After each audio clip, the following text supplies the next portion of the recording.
Olá, meus irmãos, meus amigos, tudo bem com vocês? Aqui quem está falando é seu irmão em Cristo, irmão Rogério de Jesus.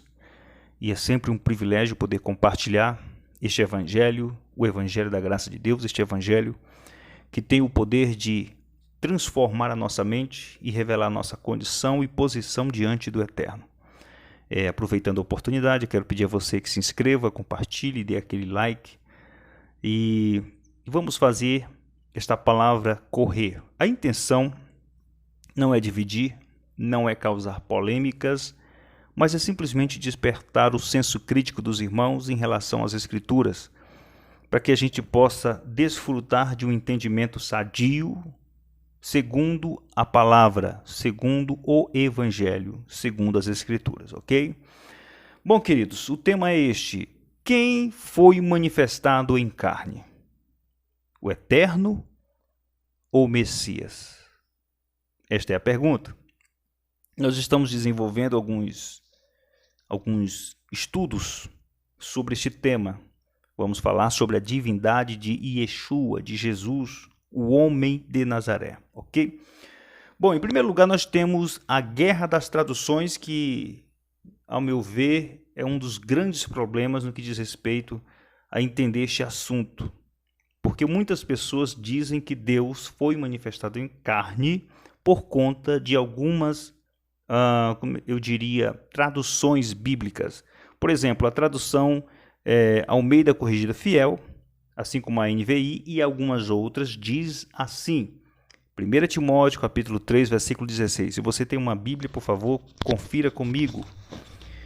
1 Timóteo capítulo 3, 16 diz assim: E, sem dúvida alguma, grande é o mistério da piedade.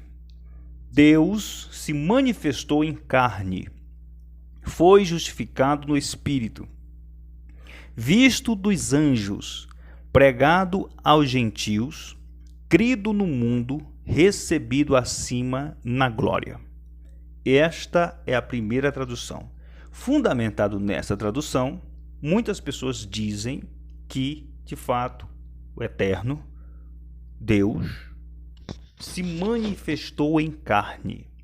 O grande problema, e eu já falei no início, são as traduções, as muitas traduções. Por exemplo, a tradução Almeida Revista Atualizada, assim como a Nova Almeida Atualizada, diz assim: evidentemente, grande é o mistério da piedade. Aí vai dizer: aquele que foi manifestado na carne foi justificado em espírito, contemplado por anjos, pregado entre os gentios, crido no mundo, recebido na glória. Viu como houve uma mudança? Na Almeida Corrigida Fiel diz: Deus se manifestou em carne. Na Almeida Revista Atualizada diz: aquele que foi manifestado na carne. Viu como existe uma grande diferença? Agora, a terceira tradução, que é a Nova Versão Transformadora, está escrito assim. Você pode conferir, você pode colocar no Google aí que você vai encontrar isso. Sem dúvida, este é o grande segredo de nossa fé.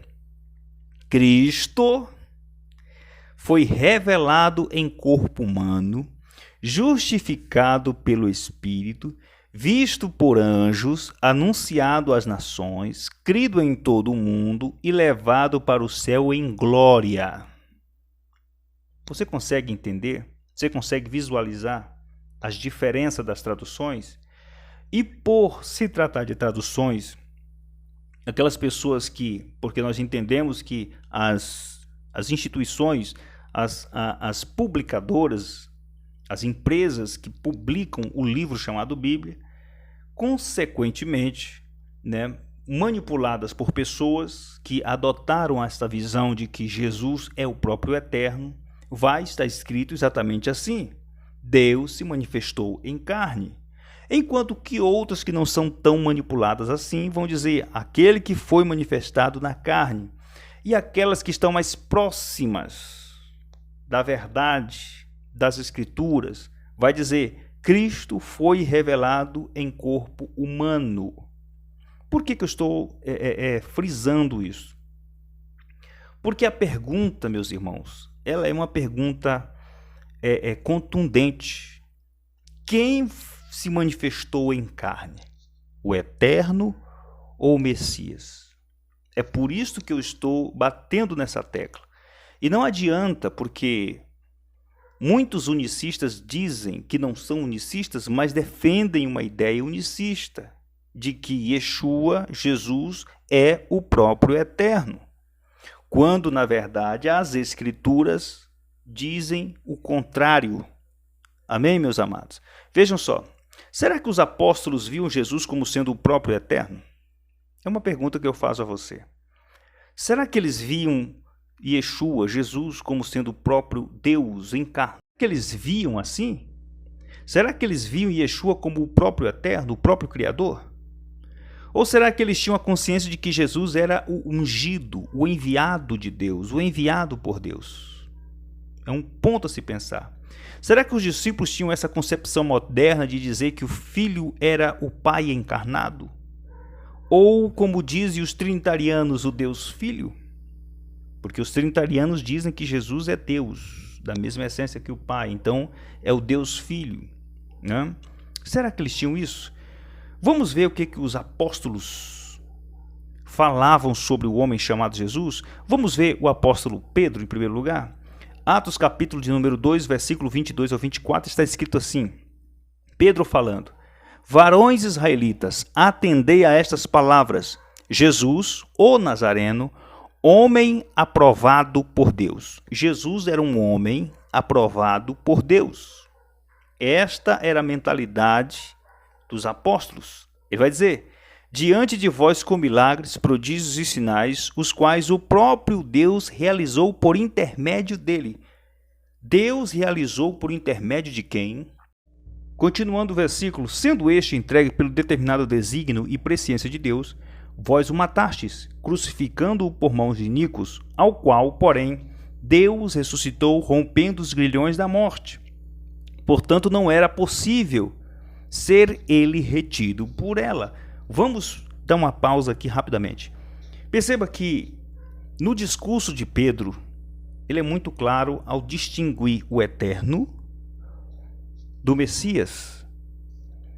Ele faz a distinção entre o homem aprovado por Deus e aquele que, além de aprovar Jesus, ressuscitou Jesus dentre os mortos. Então, na mentalidade destes homens, não havia esta concepção moderna.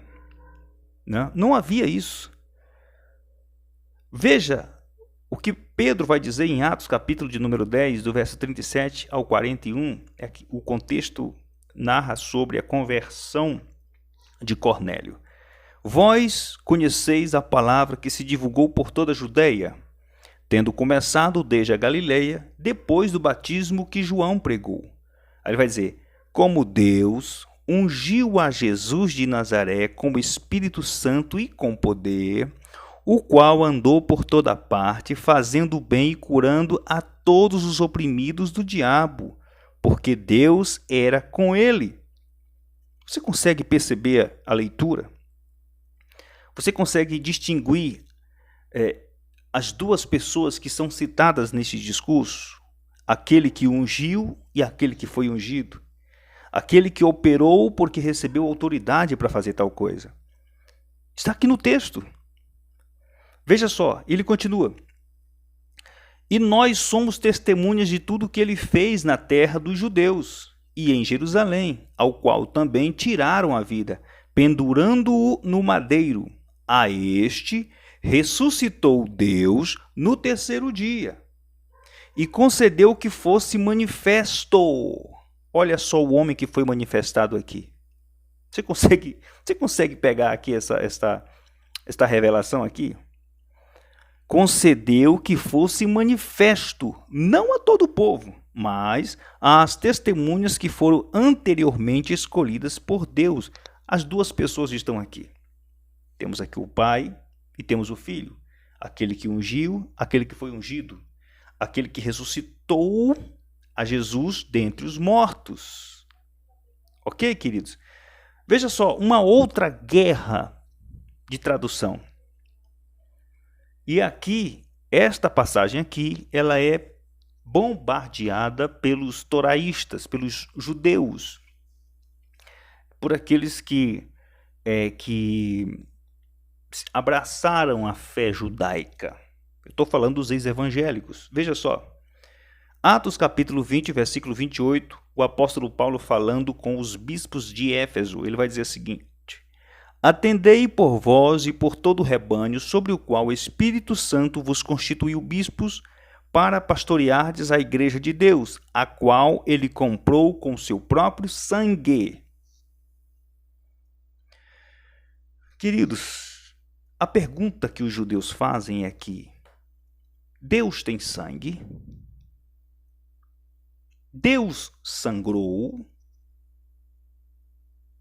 É claro que isso aqui, queridos, foi um erro da tradução.